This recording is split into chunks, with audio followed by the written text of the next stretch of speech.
손병희의 나란히 가지 않아도.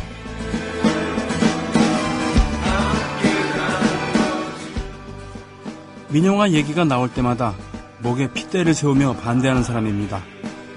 저는 지금 영국에 있고요. 워털루에서 약 30분, 6정거장 떨어진 곳에서 살고 있습니다. 1년 정액권으로 300만 원 이상을 내고 있습니다. 비 오면, 눈 오면, 바람 불면, 추우면, 더우면, 낙엽 떨어지면 기차 안 다닙니다. 그냥 아무 이유 없이 안 다닐 때도 있습니다. 300만 원이라는 돈을 받아서 상당 부분 사기업의 운영 자금으로 쓰이고 있고, 나머지도 투자자들에게 보상을 해야 하기 때문에 철도 및 기차 시설을 업그레이드할 돈이 없다고 합니다. 아, 참고로 기차 안에서 인터넷은 당연 안 되고 에어컨도 없습니다. 여름에 쓰러지는 사람 매일 있습니다. 민영화요. 국민들이 책임지시게 될 겁니다. 돈으로요. 이상은요, 영국의 런던의 근처에 살고 있는 고윤님의 글입니다. 철도 민영화를 반대한다고 합니다. 저도 반대합니다.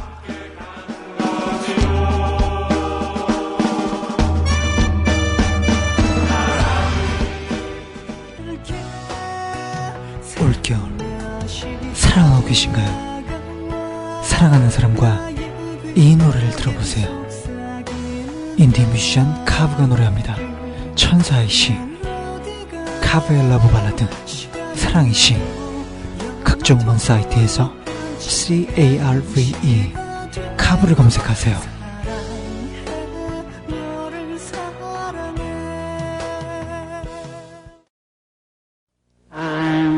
좋은 음악을 찾고 계십니까? LP 소리는 어떠세요? 중고 음반 전문 쇼핑몰 뮤키에서 좋아하는 뮤지션의 음악과 추억을 간직해보세요. CD, LP, DVD 등을 항시 40에서 50% 할인된 가격으로 만나보실 수 있습니다. 중고 음반 전문 쇼핑몰 뮤키. 포털 검색창에 뮤키를 검색하세요. 일단 손뼉부터 치고서 시작해야 될 것 같아요. 자, 저희 정승조 아나운서랑 둘이 손뼉을 쳤습니다. 박수를 했죠. 박수는 치는 게 아니라 박수는 하는 거고 손뼉은 치는 겁니다. 타이거 데드님 오늘 둘째 등려했습니다라고 올려주셨어요. 그래서 축하해 박수를 보낸 겁니다. 야, 참.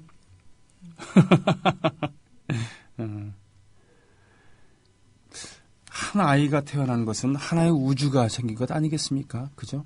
하나의 우주를 품에 안는 것 아니겠습니까? 한 사람과 한 사람이 만나서 가정을 이루는 것. 하나의 우주와 다른 우주가 만난 것이죠. 각자 20몇 년 또는 30몇 년 하여튼 결혼하기 전까지 각자의 우주를 갖고 오다가 다른 우주를 만나서 새로운 우주, 하나의 큰 우주가 되는 것인데 거기서 또 작은 우주를 생산해내는 것이죠. 경이롭지 않습니까? 그러니까 이 생명의 경이를 풀 수 없으니까 인간의 이성과 과학으로는 풀 수 없으니까 종교라는 것도 나오고 뭐 이런 거 아니겠습니까? 예. 축하드립니다. 어저께는 보성님께서 딸을 낳았다고 조합원으로도 가입도 해주시고 뭐 그랬었어요. 예. 그런 글을 올렸습니다. 이틀째 이런 기쁜 일을 함께 나누려고 글을 올려주신 우리 조합원 여러분, 예. 고맙습니다. 지금 이슬공주님, 어머 엄청나게 예쁘네요. 축하 바른 아이를 키우세요. 꾸부기 아빠님 축하드립니다용. 아기가 참 예쁘네요. 한우 아라빠님 축하드립니다. 네, 지금 축하 댓글이 계속 쇄도하고 있습니다. 아이고 아기가 자고 있군요. 뭐라고 얘기할 수가 없어요. 정말 예. 이슬공주님, 코레일톡 접속하니 이렇게 뜬다고요? 12월 9일 09시 출발역 기준부터 철도 노조가 불법 파업을 시작함에 따라 일부 열차 운행이 중지되었으니 열차 이용에 참고하시기 바랍니다. 이용에 불편을 드려 죄송합니다. 저도 그랬어요. 저도 내년 1월에 여행 갈 것 때문에 이렇게 검색하다가 코레일톡에 들어갔더니 이런 글귀가 떴습니다. 불법 파업. 우리나라에서는 웬만하면 불법 파업, 합법 파업하기가 정말 어려운 나라죠. 원래 제대로 된 나라의 노동조합이라면 노동법은 단체 교섭권이라는 게 있고 또 정당하게 파업할 권리도 있습니다만 우리나라에서는 그렇지가 않습니다. 네. 이미 40몇 년 전에 노동상권을 보장하라. 그러니까 근로기준법을 준수하라라고 외치면서 돌아가신 전태일 열사도 계셨습니다만 그때 이후로 물론 그때보다 지금의 노동 여건이 노동자들의 여건이 상대적으로 나아졌다라고 할 수는 있겠지만 적어도 2만 달러 GDP 개인당 2만 달러가 넘는 뭐 개인당 GDP로 따지면은 뭐 전 세계 200개 국가라고 하면은 50위 안에는 들죠. 네, 그러나 항상 자랑하듯이 뭐 선진국 어쩌고 저쩌고 그 정도에는 몸이 비친다 하더라도 전체 경제 규모가 있잖아요. 1인당 GDP도 중요하지만 어쩌면 그보다 더 중요한 것은 전체 인구죠. 덩치가 얼만큼 되느냐, 인구랑 국토의 넓이가 어떻게 되느냐 이런 것도 봐야 되는데 또한 GDP 중에서 이 예를 들면 천연차원, 석유라든가 그런 걸 통해서 버는 돈 이런 거와 달리 우리나라는 그야말로 그 가공식품, 가공하고 중개무역을 하고 뭐 이렇게 해서 번 돈 아니겠습니까? 그야말로 피땀 흘려서 번 돈인데 네. 인구가 우리가 5천만이나 되는 것이죠. 전 세계에 5천만 넘는 나라가 그렇게 많은 게 아니라고 하죠. 우리가 맨날 얘기하는 북유럽의 복지국가들 다들 그만한 나라들입니다. 그렇기 때문에 인구 5천만이 넘는 나라에서 개인 GDP가 2만 달러가 넘는다 그러면 전체적인 경제 규모는 꽤 큰 거죠. 게다가 수입액을 따져보면은 그 합치면은 뭐 세계 10대 무역국이라고 하지 않습니까? 이렇게 대단한 나라에서 노동 여건이 아직도 열악하다는 것. 제대로 파업 못하게 하는 그런 노동자의 권리가 억압받고 있는 나라 옳지 않습니다. 쿨쿨님, 내가주아님 모두 반대한다고 했습니다. JJ킴님도 구라쟁이 닭 이러면서 동감을 표시해 주셨고요. 훈타님 신청곡 오셨군요. 달아주셨어요. 걸어놨습니다. 코리엘에서 유일하게 흑자가 나는 구간이 KTX인데 이 수익으로 적자선에 보조해주고 있다고 들었습니다. 최근에 일산에는 대곡에서 대화까지 일산선도 민영화한다는 소문이 있어요. 멀쩡하게 흑자 나는 노선을 뚝 떼어내 수서발 자회사를 만들면 흑자폭이 줄어들게 되고 그게 바로 적자선을 더 이상 지원하지 않겠다는 것이죠. 다시 말씀드립니다만 민영화, 자본주의 사회라는 게 경쟁, 심지어는 돈 넣고 돈 먹기도 허용되는 그런 체제이기 때문에 무조건 이런 사익을 추구하는 것에 대해서 배관시할 필요는 없는 것이죠. 하지만 사익을 추구하는 것에 대해서 사익을 그냥 본능에 의해서 추구하게 되면은 이 난장판이 돼버리니까 적절하게 국가가 개입하기도 하고 제도도 만들고 그런 거 아니겠습니까? 그냥 놔두면 그냥 정글이 되니까요. 정글은 동물들이 살기에는 동물들이 사는 것에서는 그런 질서가 형성이 되겠지만 그것은 동물들이 살기 좋은 곳이지 사람이 살기 좋은 체제는 아니거든요. 그래서 이런저런 규제도 넣고 정부도 개입하고 뭐 이런 것인데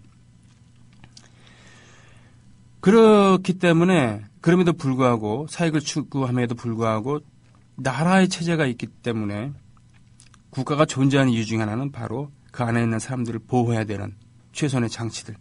그래서 민영화해서는 안 되는 사익을 추구하는 체제로 가서는 안 되는 그런 것들이 있는 거 아니겠습니까?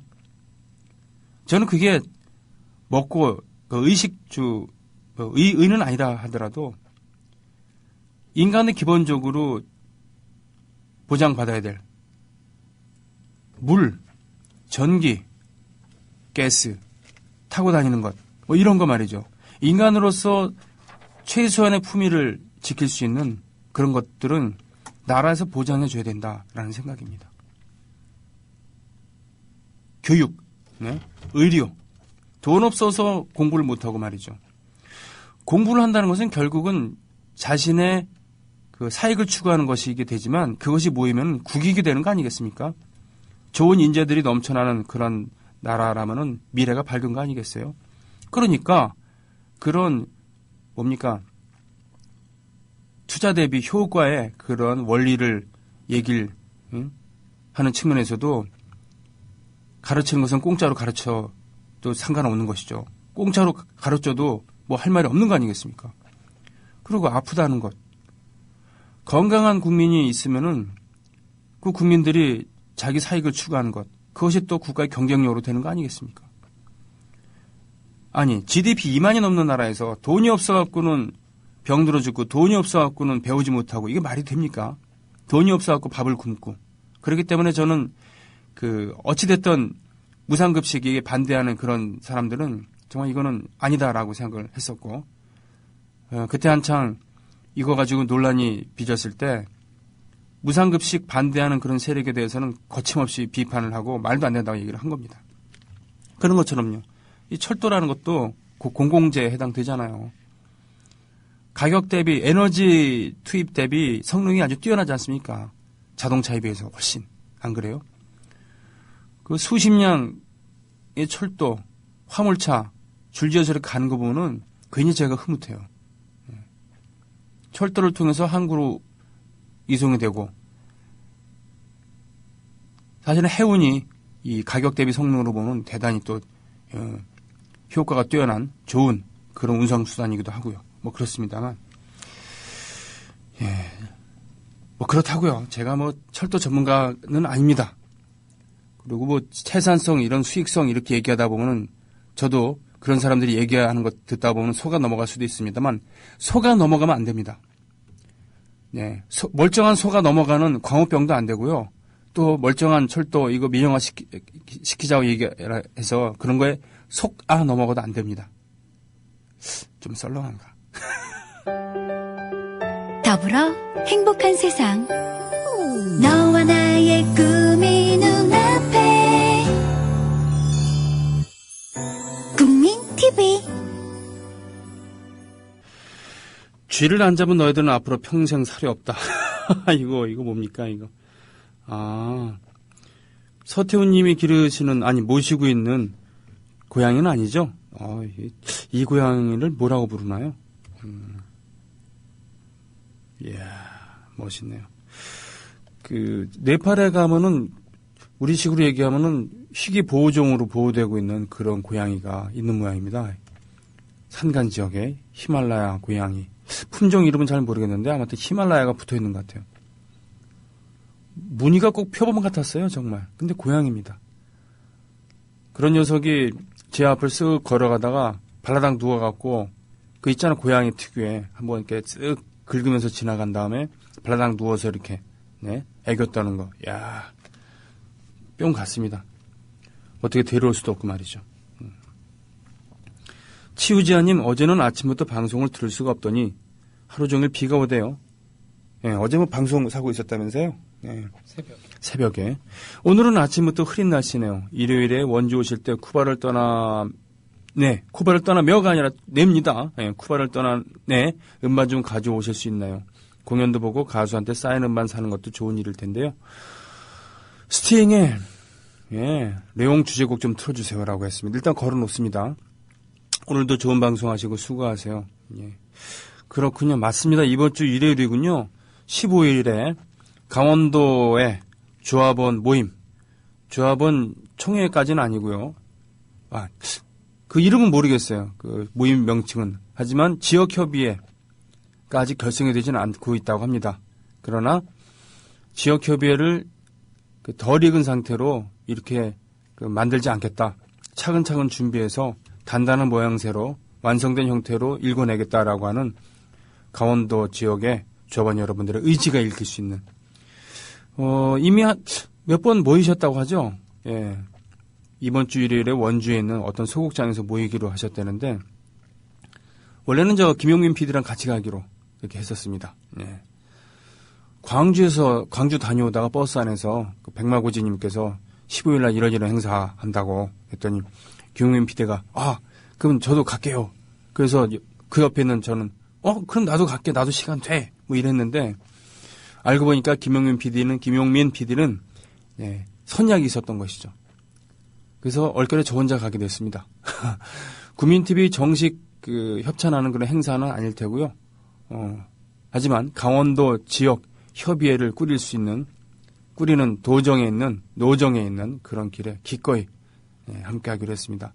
즐거운 시간 보낼 수 있을 것 같아요. 더군다나 아시는지 모르겠는데 이 국민TV는 방송도 비주류지만 여기에 그 비주류들이 많아요. 정말 사람들이. 심지어 반주류도 있습니다. 근데 저는 주류거든요. 그러니까 끝나고서는 모임 끝나고 주류의 그런 모임을 갖도록 하겠습니다. 여기에 그 주자는 주인 주자가 아니라는 거 아시죠? 네. 기대하겠습니다. 원주의 주. 많은 비님 진정한 콧노래 처음에 빵 듣다 보니 끌리네요. 이분의 다른 곡도 듣고파요. 김정미를 대표하는 노래는 역시 바람입니다. 바람. 나뭇가지 사이 이렇게 시작하는 신중현 선생의 페르소나라고 할 수 있습니다. 페르소나는 라틴어죠. 네, 페르소나. 사람이라는 뜻도 있는데 분신이라는 뜻도 있습니다. 신중현 선생이 자기의 열과성을 다해서 가수를 하나 만든 거죠. 사이케델릭이라고 하는 장르가 있죠. 60년대 중반 이후에 등장했었던. 그때 이제 약물에 의한 그런 정신의 그런 현상, 이것을 구현했던 거. 그래서 조명도 현란해지고, 사실 지금 시오 무대가 현란해진 것은 바로 사이케델릭 시대부터 비롯된 것입니다. 그리고 음악도 좀 몽환적이고 말이죠. 신중현 선생은 70년대 초, 60년대 말에 이 사이케델릭 음악에 많이 경도돼서 그런 음악을 만들어내요. 그리고 가수도 그런 훈련을 시키죠. 대표적인 게 바로 이 김정미입니다. 바람 같은 노래. 들으신 분들은 귀 밝은 분은 아시겠지만 베이스 기타 소리가 둥둥거리면서 컸죠. 상대적으로 드럼 소리는 좀 얇았습니다. 그게 왜냐하면 그 당시 우리나라의 녹음 수준이 그 큰 북 있잖아요. 드럼 세트 보면 맨 밑에 크게 있는 그 큰 북 소리를 낼 수가 없는 구조였대요. 그래서 그 소리는 약하게 만들고 대신 베이스 기타 소리를 크게 만들어서 둥둥거리는 저음을 살린 것이죠.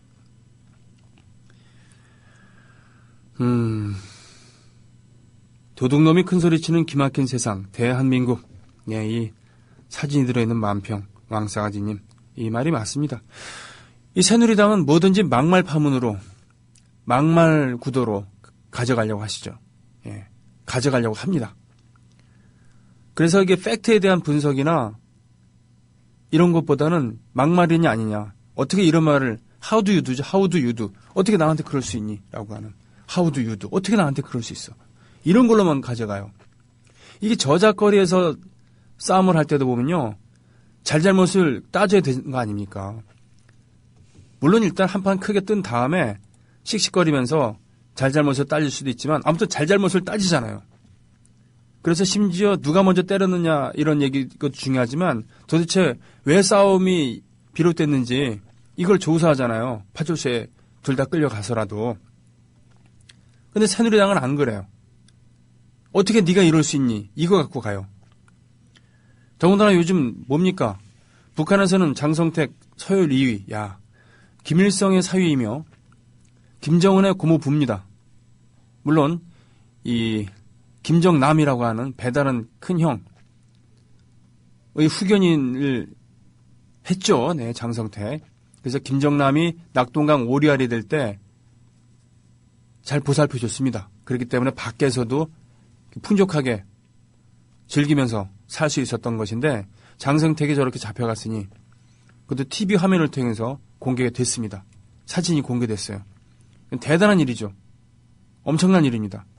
북한 전국이 송두리 칠 겁니다. 근데 그 이유가 보면은 무슨 여자 관계니 어쩌고 저쩌고인데 그건 다 구실에 불과하고 결국은 김정은 체제에 걸림돌이 되니까 잡아간 거 아니겠습니까? 서열 2위, 고모부, 김정일의 여동생의 남편, 김일성의 사위, 이런 대단한 사람입니다. 그리고 개혁 개방을 해야 되는 그래서 경제 성장을 해야 되는 북한의 처지로 봤을 때 대표적인 중국통인 장성택을 저런 식으로 처리하는 것은 상당히 위험부담도 있는 건데 아무튼 김정은 체제에 도전하면 그냥 안 두겠다는 표시 아니겠습니까? 김일성의 뒤를 이은 김정일 체제를 만드는 데는 오랜 시간이 걸렸습니다. 60년대 말부터 60년대부터 김정일이 대학생일 때부터 현지 지도하러 다니는 김일성 수행시키게 해서 정치 수업을 지도자 수업을 시켰습니다. 그리고 80년대에 들어와서는 거의 실질적으로 일을 했고요. 심지어 이 주체사상을 확립하는데도 황장혁과 함께 공을 들였습니다. 당연히 유일 그런 지지도 체제에 반대하는 그런 인사들은 김정일이 나서서 직접 숙청하기도 했었고요. 그러니까 황장엽 씨가 김일성은 주체사상에 대해서 잘 모른다라고 했던 것이 우스갯소리가 아니라는 거예요. 김일성이 한 게 아니고 황장엽과 김정일이 했으니까요. 네. 하여튼 그렇게 해서 2대 지도 체제를 확립했는데 갑자기 죽으니까 그 후계 구도를 제대로 만들어내지 못하고 죽은 거 아니겠습니까? 그러니까 3대째 와서는 무리수를 둘 수밖에 없는 겁니다. 짧은 시간에 지도 체제를 확립해야 되니까 저렇게 장성택도 숙청하고 이러는 건데요. 엄청난 사건이죠. 앞으로 어떤 일이 벌어질지 잘 모르겠습니다. 그런 것처럼 우리나라 남쪽에서도 말이에요. 지금 박정희 2세 지도 체제를 확립을 해야 되고 그것도 5년밖에 안 되니까 그렇죠?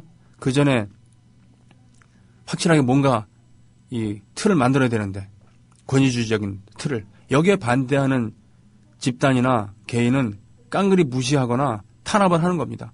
그냥 못 본 책 지나가도 되는데 그게 아니라는 것이죠. 어제도 인용했습니다만 뭡니까? 이정현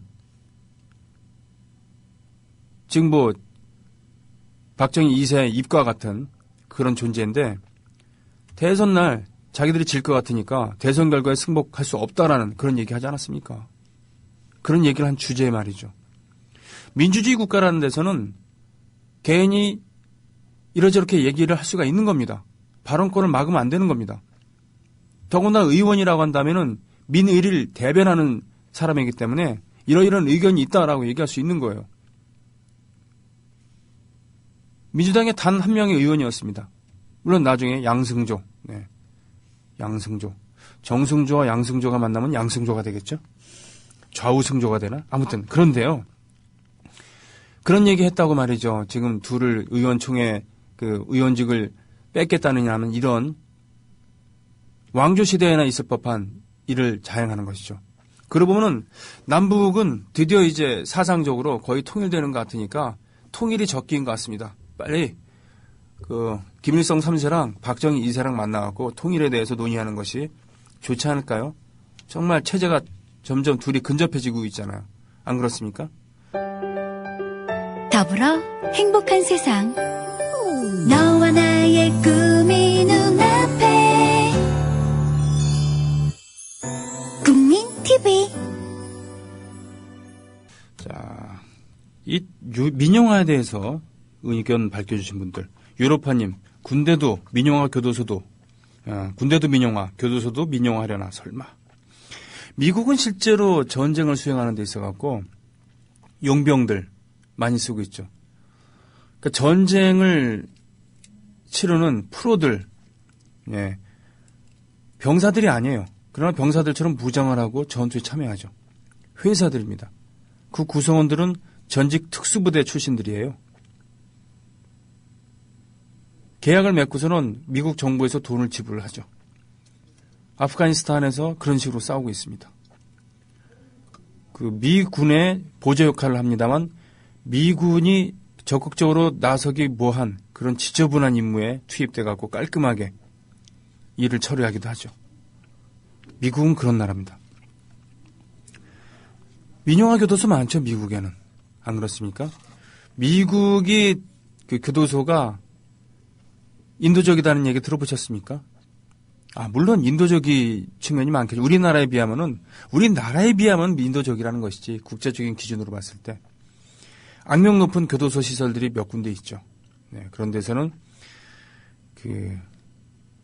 오히려 같은 범죄자들, 수감되어 있는 범죄자들한테 위해를 당할까봐 걱정해야 되는, 불안에 떨어야 하는, 그 안에 또 다른 권력이 있는 그런. 오달구조님 반갑습니다.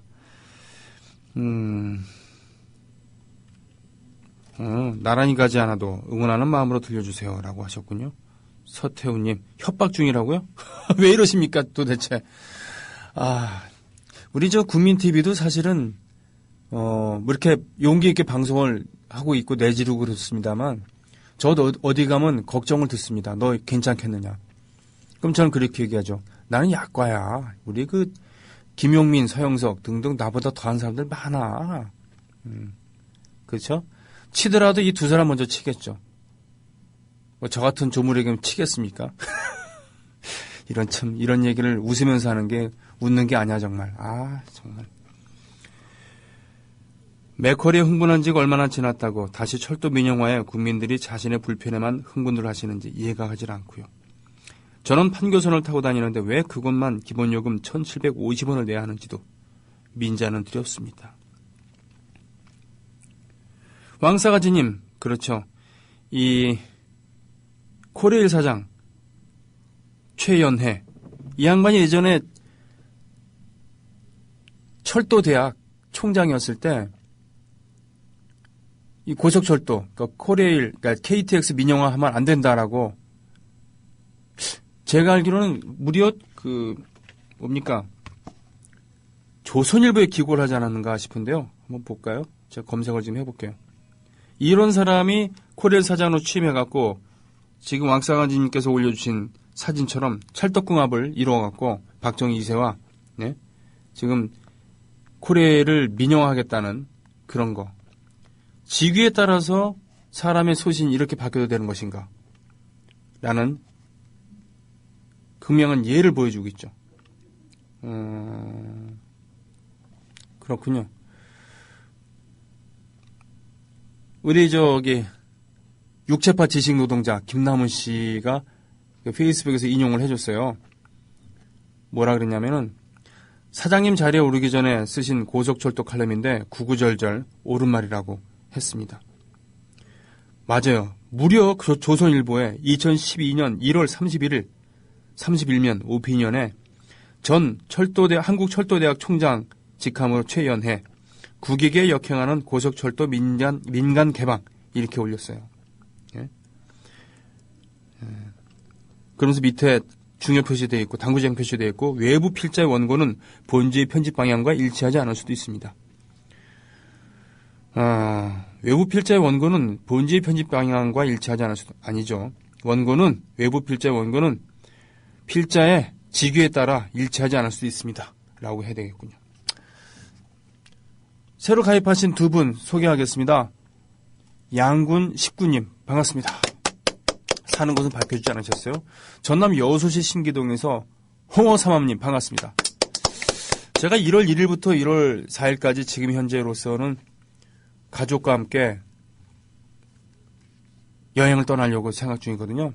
그 테마를 남도 맛기행으로 잡아달라 그래서 지금 이리저리 궁리하고 있는데, 첫째 날에 여수로 전라선 타고 간 다음에 여수와 순천을 둘러보고 거기서 잠을 잔 다음에 이튿날에 순천에서 출발해서 통영까지 가고 통영에서 그날 밤을 보내고, 그리고 나와서 마지막 날에는 부산 가서 해운대에서 잠을 자고 4일날 철도를 타고 복귀할까 이렇게 하고 있습니다. 주요 운송수단은 철도일 거예요.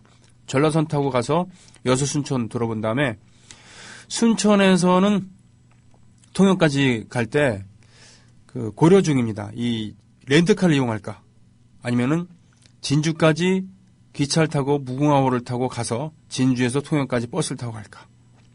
대중교통으로만 다니는 거죠. 네. 아니면은 저는 운전면허가 없으니까 뭐 다른 사람이 운전하게 하고.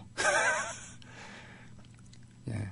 통영에서는 이제 해운대까지는 부산까지는 어쩔 수 없이 다른 걸 타야 되겠습니다만, 자동차 같은 걸 타야 되겠습니다만 버스 뭐 해운대에서 밤을 지난 다음에 서울 갈 때는 당연히 KTX를 타고 가야 되겠죠. 뭐 이런 코스로 잡고 있습니다.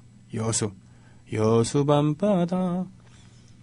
전 여수의 밤바다는 못 봤습니다만 여수의 낮 좋아합니다. 더불어 행복한 세상. 너와 나의 꿈